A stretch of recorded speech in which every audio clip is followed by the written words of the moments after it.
Bom, então vamos agora, né, seria, digamos assim, a quarta parte dessa aula 10 que dá, né, da segunda de hoje.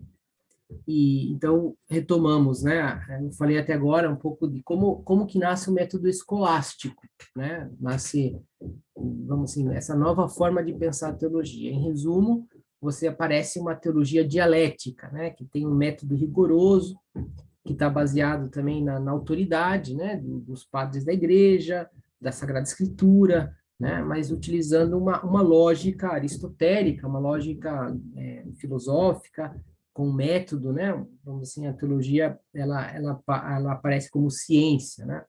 E nesse contexto, então, surgem as universidades, com esse ideal, né? Um ideal maravilhoso mesmo, de abertura, né? De pensamento, de questionamento, que é vamos dizer, o ideal da universidade, tá?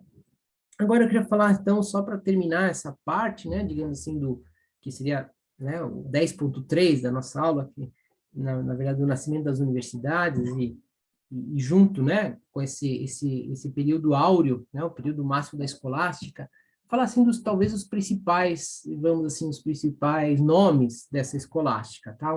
Claro, é impressionante, tem muita gente, né? Muita gente boa, muito teólogo bom, muito santo. Então eu vou falar dos principais, deixando São Tomás de Aquino, porque daí eu já vou falar só dele, tá? Um pouquinho, falando um pouquinho da vida dele, né, que ele realmente foi o expoente, foi, né, o principal nome da escolástica, né, que é como se fosse o ápice mesmo, né, da escolástica, e a sua obra também, que é o ápice não só da escolástica, como o ápice da teologia. Daí já vou explicar um pouco melhor por quê. Então, quais são, assim, os nomes mais importantes? Então, talvez o nome que é considerado o pai da escolástica é Santo Anselmo, né? Santo Anselmo de Aosta. Aosta seria a região, né, na Itália que ele nasceu, ou Santo Anselmo de Canterbury, né, que é na Inglaterra, onde ele viveu na maior parte da sua vida. Mas Santo Anselmo foi um primeiro, né, ele viveu no ano nasceu no ano 1033, tá? Veja, São Tomás de Aquino vai nascer no ano 1220, vai ser 200 anos depois, né? Então, Santo Anselmo é como um primeiro, vai chegar em Santo Tomás de Aquino 200 anos depois, né? Como eu falei, do apogeu da escolástica. Mas Santo Anselmo, que nasce ainda no começo do século XI, portanto, 1033, eu falei, né? Vai viver até o ano 1109. Ele foi talvez um primeiro que quis explicar a fé sobre bases racionais. É dele a famosa frase, fides queres intellectum, né? Quer dizer, a fé em busca de conhecimento. No fundo, ele entendia assim a fé como um elemento mais, né? Um elemento mais para você crescer no conhecimento, ou seja, que esse conhecimento tinha um crescimento racional, um crescimento que estava natural, da base do esforço, e que o elemento da fé é um elemento que ajuda, né? Quer dizer, eu acredito, né? Também tem a outra frase que é ligada, credo ut intellegam, né? Eu creio para acreditar. Então, que na verdade é uma base da teologia, né? Quer dizer, a teologia, né? A teologia que a gente entende hoje, que a gente faz hoje, a teologia, você parte da revelação junto com vários outros elementos, todos os elementos, digamos, da ciência, do conhecimento da revelação, no sentido da criação, que eu conheço, que eu sei, me ajudam a crescer na própria fé, tá? Então, mas veja, Santo Anselmo, nessa época, lá no começo do século XI, já tinha esse ideal, né? E é dele a famosa demonstração ontológica da existência de Deus, tá? Eu nem vou explicar aqui, porque também eu não vou entrar em detalhe, não conheço tão bem, assim, filosoficamente, mas o que sim nos interessa é justamente essa ideia. Ele tenta provar, né, pelo raciocínio filosófico, metafísico, então daí vem a demonstração ontológica, né, baseado na metafísica, da existência de Deus, por que eu posso dizer que Deus existe, né? Enfim, isso foi algo muito, muito debatido na Idade Média, né? Até que ponto isso é válido, não é válido, mas enfim, né? O fato é que ele é considerado como esse pai, né, da escolástica. Depois você tem um pouquinho mais para frente um autor que São Tomás de Aquino vai se apoiar, importante, que é Pedro Lombardo, né? Pedro Lombardo, ele foi um mestre da escola de Paris, lembra que foi bispo de Paris, né? no ano 1159, ele foi bispo só durante pouco tempo de vida, né? Acho que 2 anos, foi bispo em 1159 e morreu no ano 1160. Então, Pedro Lombardo é do ano 1095, já final do século XI, até o ano 1160, né? Até meados do século XII, tá? Então, ele foi importante pelo seguinte, porque foi ele que escreveu as chamadas sentenças de Pedro Lombardo, né? Quer dizer, no fundo, ele concretiza o ideal teológico da época. Então, ele recolheu com sumo cuidado, analisou, comparou, né, todas as frases, né, sentenças, as frases, as ideias dos padres da igreja, né? Que seria talvez a coletânea mais completa, assim, mais cuidada, né? Porque também vocês podem imaginar que na época era muito comum você, né, sair falando que o padre da igreja falou isso, falou aquilo, sem muita comprovação, não havia nem condições de dizer, não, isso é verdade, né? Então, por isso também que apareciam muitos pseudos, assim, ou seja, pseudos autores de aqui, da colar, né? E Pedro Lombardo, ele conseguiu reunir tudo, e que passou a ser o manual de teologia da época. Aliás, um manual que durou até o século XIV, né? Até no 1300, todo mundo usava as sentenças de Pedro Lombardo, né? Que, no fundo, é aquilo que eu acabei já explicando, né? Ele organiza um pouco a fé, mais ou menos fala quais são as verdades de fé, fala também um pouco sobre os sacramentos, e é de Pedro Lombardo já essa primeira estruturação digamos, do conteúdo da fé de uma forma ampla, tá? Isso aqui eu quero explicar tudo.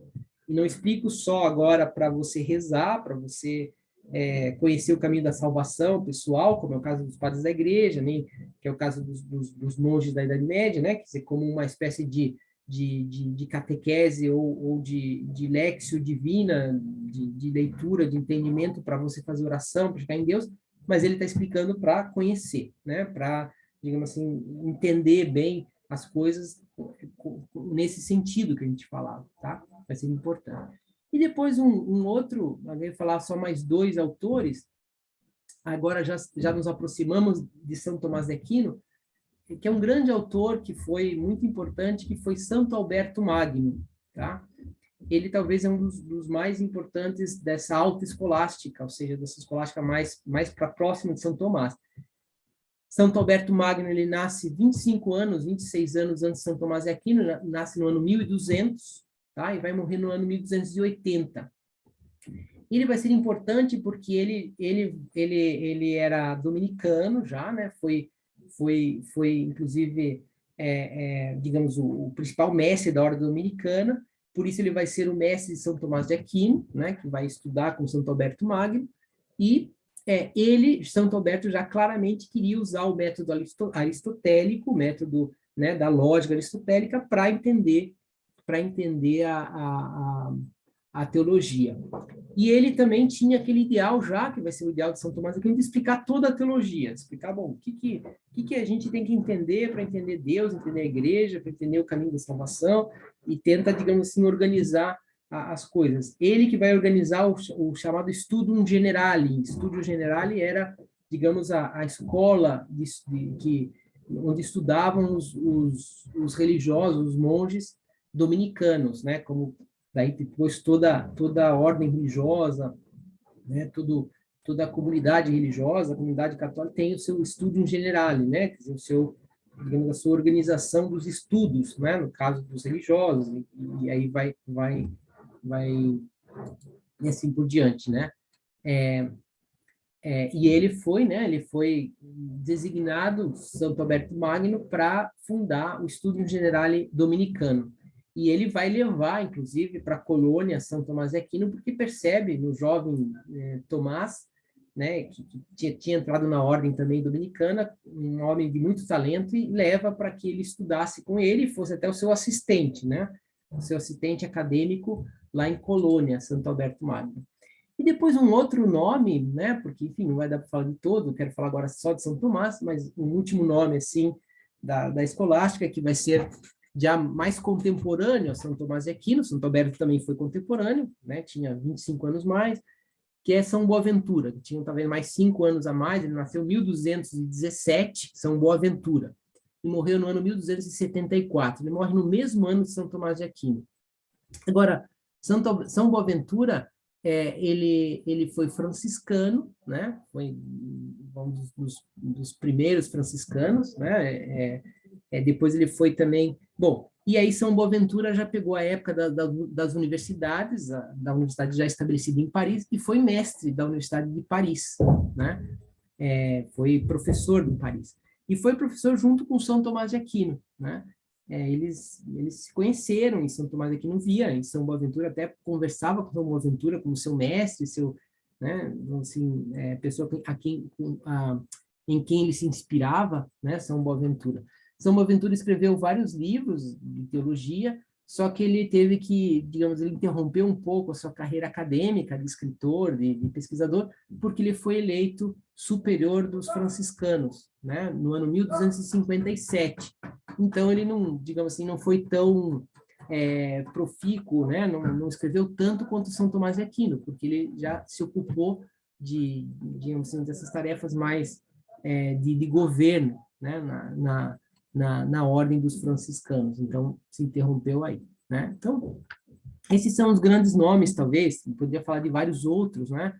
Sei lá, Ricardo de São Vítor, Hugo de São Vítor, né? Você tem lá também, antes lá, Pedro Abelardo, né? Enfim, todos esses são também, digamos, nomes da escolástica, mas que aqui não dá para falar todos, dei uma ideia um pouquinho, né? Um pouquinho na ordem cronológica. Agora, vamos falar, então, queria, essa última parte, né, dessa aula 10, seria o 10.4, falar de São Tomás de Aquino, tá? Então, São Tomás de Aquino, né? São Tomás de Aquino nasce no ano 1225, né? 1225, 1226, né? É engraçado, São Tomás de Aquino, ele escreveu muito, tem muitas obras que ele deixou escritas, vamos falar agora delas, de cada uma dessas obras, das principais, mas a gente não, até porque naquela época não havia essa preocupação de documentar as coisas, você não tem, assim, não é tão certo as datas sobre a vida dele, né? Você não tem, assim, uma documentação muito precisa, né? Muito precisa. Então, mas, enfim, então por isso a gente sabe que ele nasceu ou em 1225 ou 1226, né? Então, ele é o grande, né? O grande nome da chamada alta escolástica, né? Da alta escolástica. Ele tinha 7 irmãos, ele era o menor dos 7 irmãos, né? Nasceu em Roca Seca, que é uma cidade que fica no sul de Roma, mais ou menos perto de Nápoles, naquela região, né? Ele, por ser aliás, a família era uma família, não era uma família super rica, mas era uma família importante no reinado de Nápoles, inclusive tinha um certo parentesco com Frederico II. Frederico II foi aquele que eu falei que organizou uma cruzada, né? Que entrou em disputa com o Papa, né? Então a família ela estava pertencia um pouquinho, né? A esse âmbito aí da época de Frederico II, tá? Então era uma família, típica família medieval, né? Tinha uma fé, mas ao mesmo tempo, né, uma fé que também estava muito misturada com as questões políticas da época, etc. E ele, sendo o menor dos irmãos, inclusive foi levado, já desde pequeno, com 7 anos, já foi levado para estudar com os monges beneditinos em Monte Cassino, né? Monte Cassino é a principal, a sede da ordem beneditina, e, portanto, né, o principal centro de formação beneditino, muito conhecido na época. Ele vai estudar lá, muito pequeno, muito jovem. Inclusive, como a família era meio emparentada com Frederico II, imperador do reino de Nápoles, né? Era aquele que tinha aquela pretensão de ser o imperador do Sacro Império Romano Germânico, inclusive a pretensão de invadir Roma e fazer de Roma, digamos, a capital do seu império, né? E por ser uma família assim importante, então já tinha combinado que aquele jovem, o Tomás, que estava estudando em Monte Cassino, ia ser beneditino, ia ser o abade de Monte Cassino, né? Digamos, era mais ou menos como uma espécie de, né, lembra, né, que eu falava, uma espécie de feudo já prometido para a família dos Aquino, né? Então enfim, né, nessa mentalidade, né, medieval da época. E ele estava assim, prometido. Então, ele fica lá estudando, ele faz, com 7 anos ainda, ele começa a alfabetização, tem aqueles rudimentos das chamadas artes liberais, né? E E depois a gente não sabe bem, mas ele volta para a família, né? Ainda jovem, meio adolescente. E como adolescente, talvez lá pelos 14, 15 anos, ele vai estudar na universidade que tinha sido fundada pelo próprio Frederico II, para rivalizar com Paris, rivalizar com Bolonha, né? Ele quis fundar uma universidade, ele tinha fundado lá, acho que, se eu não me engano, 1224, né? Eu até citei aqui, né? Se não me engano, não, um pouquinho mais tarde, lá para o ano 1240, por aí, mas enfim. Então, São Tomás de Aquino vai estudar nessa jovem universidade de Nápoles. E lá ele já, digamos assim, era um homem de profundo estudo, um homem calado, mas, quer dizer, não era tão calado assim, dizem que parece que não, ele gostava de perguntar para os professores e conversar com os professores, mas já desde o princípio já vem que era um homem extraordinário, assim, de uma cabeça, de uma capacidade de aprendizado enorme, né? E vai se dar muito bem na Universidade de Nápoles. E lá, né, em Nápoles, ele vê, de repente, parece que passaram por lá alguns religiosos dominicanos. Tá? Lembra que a Ordem de São Domingos tinha sido fundada em 1216, né? Nós estamos aí por volta de 1240, então, quer dizer, tinha 20, menos de 30 anos, né? Digamos assim, da fundação da Ordem Dominicana. Então, os dominicanos eram desconhecidos, né? Era uma ordem religiosa nova, era chamada, já conhecia as ordens mendicantes. As ordens mendicantes eram consideradas ordens assim, mais de segunda categoria, né? Coisas um pouco novas. Mendicantes, ou seja, eles não tinham um lugar fixo para morar, não havia aquela estrutura que tinha Monte Cassino, que tinha, né? E, claro, mas ele se encanta, principalmente com essa ideia do estudo, né? Os dominicanos eram muito estudo para depois pregar, né? Para mostrar a verdade, mostrar também, pregar contra as heresias, essa é o ideal dos dominicanos. E o jovem Tomás se entusiasma, né, com isso e decide partir com os dominicanos, né? Os dominicanos estavam ali, passaram por Nápoles, e estavam indo em direção a Roma, né? Nápoles está mais no sul, eu subi a Roma, e provavelmente iam até Paris, né? E São Tomás vai, né? Fala, pô, eu quero ser dominicano, e decide ir. De alguma maneira, porque a família fica sabendo, os irmãos vão atrás de Tomás de Aquino, né? Prendem e diz, não, você não vai para Paris, você não vai para Paris, porque você vai ser abade de Monte Cassino e tal, então aí entra muitas histórias, né? Vocês devem ter ouvido falar que aí São Tomás fica preso, mas parece que não foi bem assim. O que sim é certo que ele não vai para Paris nesse primeiro momento e volta para sua casa, digamos assim, como uma ordem do seu pai, né? E aí fica na sua casa durante alguns anos, né? Não sei, agora parece que coisa de um ano, não muito, assim, 1 ano, 2 anos no máximo. Mas que a gente sabe que ele recebeu visitas de frades dominicanos na sua casa, né? Os seus pais recebiam os frades, então não é que ele tivesse preso numa torre, né? Como às vezes o pessoal exagera um pouco, né? Mas o fato é que ele ficou, né? A família não queria que ele fosse dominicano e ele fica lá. E depois de um tempo, a gente sabe que por volta de 1240, 1245, agora não sei exatamente o ano, mas aqui no caso pouco importa.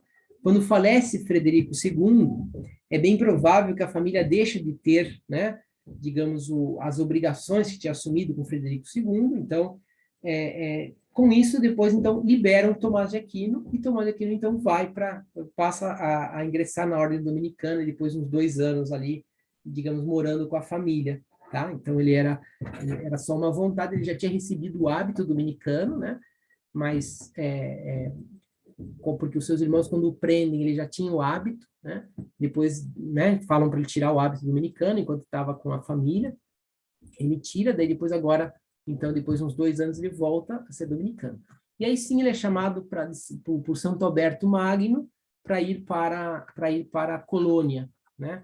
Então lá ele tem um primeiro contato com os estudos dos dominicanos, né? Continua estudando a filosofia, depois vai a Paris, né? Onde a universidade está mais envolvida, depois vai a Nápoles. Quando vai a Nápoles a segunda vez, ele já é um mestre, já começa a dar aulas, né?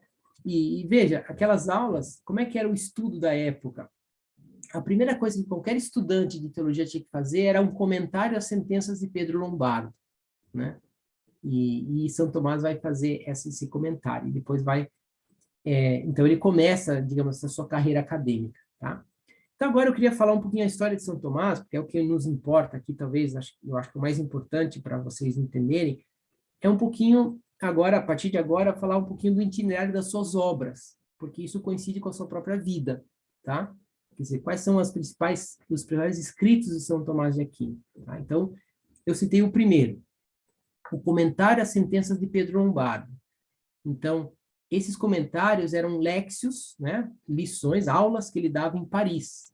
Então, ele pegava, né, os comentários das sentenças, as sentenças de Pedro Lombardo seriam como o manual de teologia da época, o manual, né, então você pegava lá aquelas sentenças reunidas de Pedro Lombardo e explicava para os alunos, tá? Então, essa é a primeira obra de São Tomás de Aquino, tá? Que é conhecida. Depois, você vê que tem depois as várias questões disputate, né? Questões disputate, que são várias questões. É uma coleção de 63 questões. O que eram essas questões? Na verdade, era aquilo que eu expliquei, né? Você tinha Alexio, depois você tinha você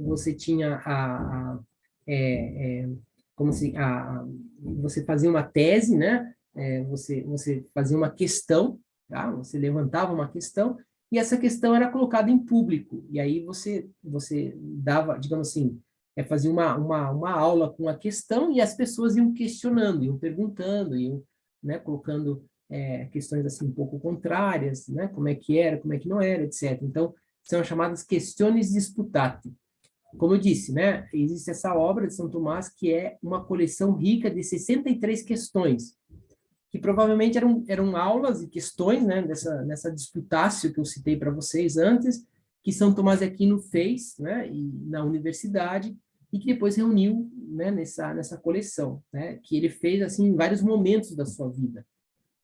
Tá? Então, eu dizia, ele tinha ido para a Colônia, depois foi para Paris, lá ele já começa a dar aulas, então ele faz esse comentário às sentenças de Pedro Lombardo, que normalmente era, vamos assim, como a monografia da época, né? O aluno tinha que apresentar esse comentário às sentenças, ele reuniu isso escrito, depois reuniu as questões disputadas. Então, essas, vamos assim, já é como a primeira atividade acadêmica como professor de São Tomás de Aquino, tá? Depois você tem, né, um outro, no ano 1264, aparece a Summa contra Gentiles, né? Summa contra Gentiles, que então, essa Summa contra Gentiles já é uma suma, né? Eu não falei, acabei esquecendo, mas explico agora, né? O que eram as sumas? Sumas, né? S-U-M-M-A, né? Suma digamos, significa isso, suma, né? Não sei se tem tradução, né? Que significa, digamos assim, uma obra completa, né? A Summa contra Gentiles, ou seja, como um manual, a gente chamaria o que seria hoje, né? Seria isso, um tratado, né? Acho que a palavra seria essa, né? Um tratado. Quando ele fala assim, um tratado de cristologia, no fundo é um livro que vai falar tudo sobre a cristologia, né? Que eu vou, digamos assim, tratar do começo ao fim tudo que eu devo saber e comentar sobre o mistério de Cristo, tá? Então, são os tratados. Em geral, hoje se confunde um pouco o tratado com o manual, tá? Porque às vezes você, para estudar uma matéria, você pega um tratado, né? Quer dizer, um livro que fala sobre tudo, que é completo sobre aquele tema, tá? Embora manual, a gente fala, né, hoje, manual significa mais aqueles livros que você escreve para os alunos, para uma pessoa, um estudante, aprender sobre determinado tema, tá? Por isso, sei lá, os manuais de história, né? Em história não tem tratados de história, porque a história, que seria a minha área, né? É difícil você fazer um estudo sistemático de toda a história, não é uma coisa assim tão sistemática no sentido de organização racional, é mais uma coisa mais vasta, né? Então você fala de manual, você não fala de tratado, mas enfim, você tem tratado de Mariologia, etc. Bom, e aí no caso aqui, São Tomás vai escrever a Suma, né? Um tratado contra os gentios, um tratado da fé contra os gentios. Gentios são aquelas pessoas que não pertencem à fé cristã, né? E que conta que foi o próprio São Raimundo de Peñafort, que era dominicano, né, que eu acho que era se não me engano, era o superior dos dominicanos, não tenho agora certeza, mas, enfim, ou era o superior lá, um superior provincial, que o fato que ele era uma autoridade nos dominicanos, e pediu a São Tomás de Aquino, que já era famoso, que já era um grande professor, que já, né, para que ele escrevesse um tratado para que os dominicanos utilizassem na pregação diante dos muçulmanos, né? Veja, 1264, ainda a gente está na época do finalzinho das cruzadas. Você vê que há essa preocupação, né, de você catequizar os muçulmanos. E São Raimundo pede isso a São Tomás de Aquino, ele escreve, tá? Por isso que se diz que a Summa Contra Gentiles, talvez para quem quer começar a ler São Tomás, isso eu escutei, né? Está aqui na minha estante, ainda não li essa, para ser sincero, a Summa Contra Gentiles. Mas dizem que é a obra mais, assim, ideal para começar, porque justamente é um tratado que São Tomás faz voltado para os não cristãos. Então, por isso que ele vai nas questões mais fundamentais, fala, né, a existência de Deus, quem é Deus, etc., né? Então, ele faz uma primeira obra. Bom, e aí que entra, pessoal, no último, vou falar mais duas obras, que é na última fase da sua vida, né? Então, Tomás de Aquino, ele resolve fazer o grande projeto da sua vida, que é escrever uma suma, um tratado de toda a fé, tá? Então, quer dizer, uma obra completa de explicação de toda a fé. Agora, veja, com método escolástico, com uma lógica rigorosa, uma comprovação rigorosa. E essa obra é a Summa Theologiae, né? A Summa Teológica, né? Então, é um tratado de toda a teologia. Isso é interessante, né? Quer dizer, é a primeira vez, quer dizer, na Idade Média, antes de São Tomás, já tinha surgido outras sumas, né? Essa ideia, havia esse ideal já, né? Mas São Tomás, de longe, é que vai fazer, digamos, a obra mais completa de explicação da fé, né? E a obra mais profunda também. E ele começa a escrever, né? Diz que ele começa a escrever no ano 1266, um pouco depois de escrever a Summa Contra Gentiles. Ele escreve, digamos assim, a primeira, a segunda parte, e termina no meio da terceira parte, que seria já o final, né? A Suma está dividida em 3 partes. É importante agora, acho que talvez muitos de vocês estudaram a Suma, né? Eu sei que vocês gostam, graças a Deus, é importante. De fato, os papas modernos, eles, desde Leão XIII, têm encarecido, animado a que todos, né, tenham a Suma Teológica como o livro principal, que partam, né, de São Tomás de Aquino para entender a fé. Então, é muito bom que se estude mesmo, né, a Suma Teológica. Mas eu queria falar, para quem não conhece tão bem, assim, eu queria dar uma ideia, mais ou menos, como é que é estruturada. Isso, pessoal, é importante para a história, né, para entender que, de fato, né, a Suma Teológica vai marcar toda a história da teologia a partir de então, né, até os dias de hoje, e hoje os papas, né, animam que a gente volte à Suma Teológica, estude a Suma Teológica, né? Obviamente, a Suma Teológica não é, digamos assim, tudo que a gente sabe da teologia, evidentemente, a Suma Teológica, né, a teologia, para entender a teologia, a gente tem que estudar os autores modernos, né? A gente não pode deixar de lado, até eu recomendo até começar com esses autores atuais, né, para depois estudar a Suma de Teologia, mas é de onde os papas, de onde a gente deve partir mesmo. Então, veja, então, quais são as partes? Eu queria explicar um pouquinho uma ideia geral. Quais são as partes da Suma Teológica? Então, a Suma Teológica está dividida em 3 partes, né? Então, a primeira parte, Tomás de Aquino vai falar um pouco de Deus em si mesmo, né? Deus como causa das criaturas. Então, parte um pouco do conteúdo da fé, né? E dessa primeira revelação de Deus, tá? Então, seria, né? Olha só a divisão. Primeira parte de Deus, né? Depois, a segunda parte, né? Então, Deus que é criador, Deus que cria tudo. Depois vem a segunda parte. A segunda parte, ele vai tratar desse movimento da criatura racional, né? Que são os anjos, são os homens, para Deus, né? Então por isso que ele parte, é nessa segunda parte que ele vai falar, que vai falar muito da parte moral, né? Quer dizer, ou seja, o homem está aberto a Deus, o homem busca a Deus, aí ele começa falando das bem-aventuranças, né?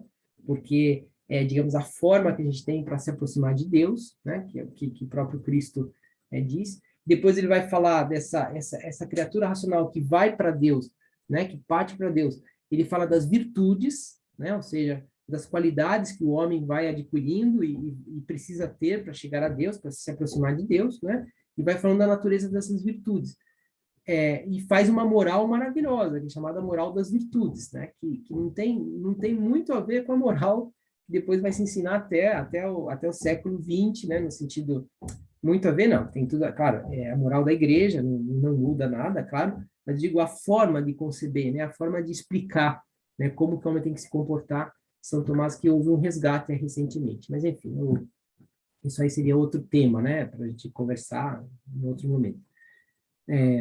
Então, essa seria a segunda parte. E depois, a terceira parte, ele fala da encarnação e redenção, ou seja, então, veja, a primeira parte é Deus Criador, a segunda parte é a criatura racional que vai para Deus, então toda a parte de moral, e a terceira parte é, digamos assim, a Deus que se encarna, né? Que é Jesus Cristo, a redenção, aí fala da igreja, fala dos sacramentos, tudo isso na terceira parte, né?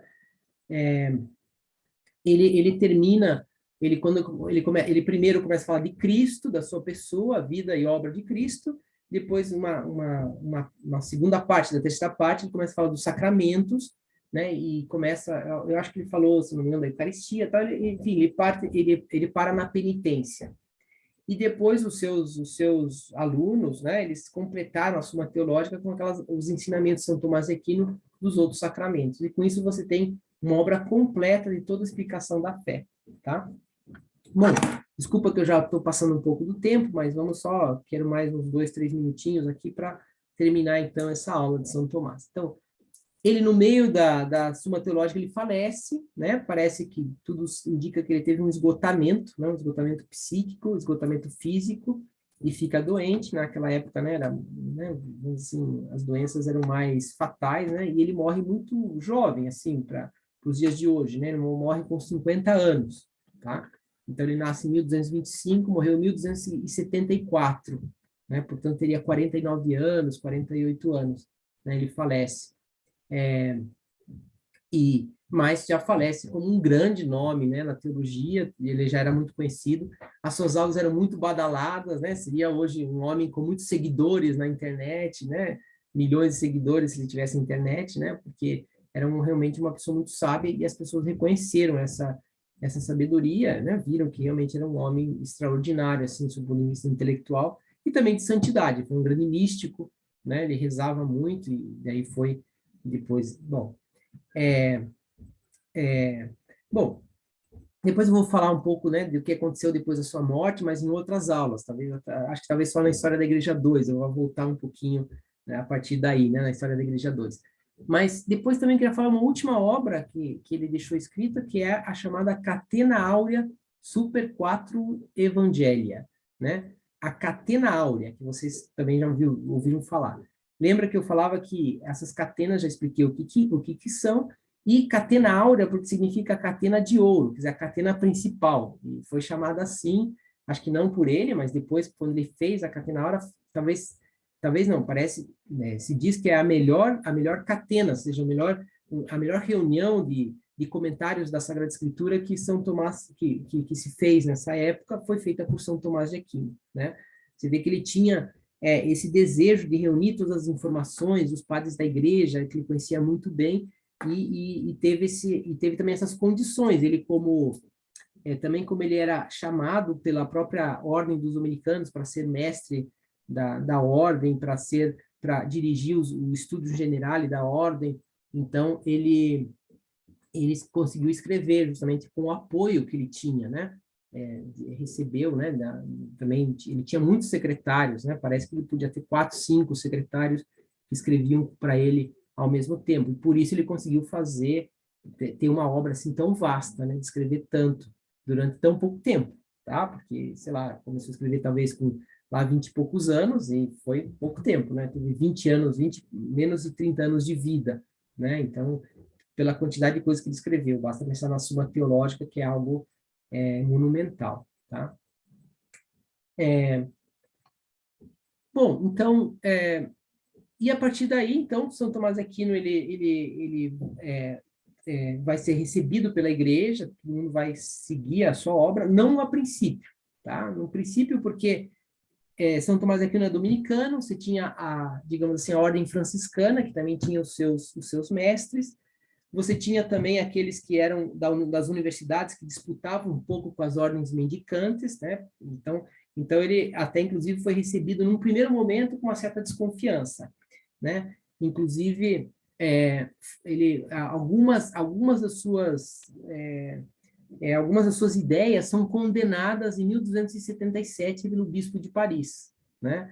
Porque havia uma certa desconfiança com Aristóteles, com a lógica aristotélica, mas foi algo meio, digamos, vamos assim, por um desconhecimento um pouco, enfim, mas até mostra pela novidade que tinha, né, a obra de São Tomás, sobretudo nessa relação dele da razão com a fé, né? De mostrar assim que a fé é razoável, ou seja, que eu posso chegar a Deus também através da razão. Isso gerava uma certa desconfiança, né? Bom, mas aí passou o tempo, em 1323 ele é canonizado, e depois então ele vai ser recebido.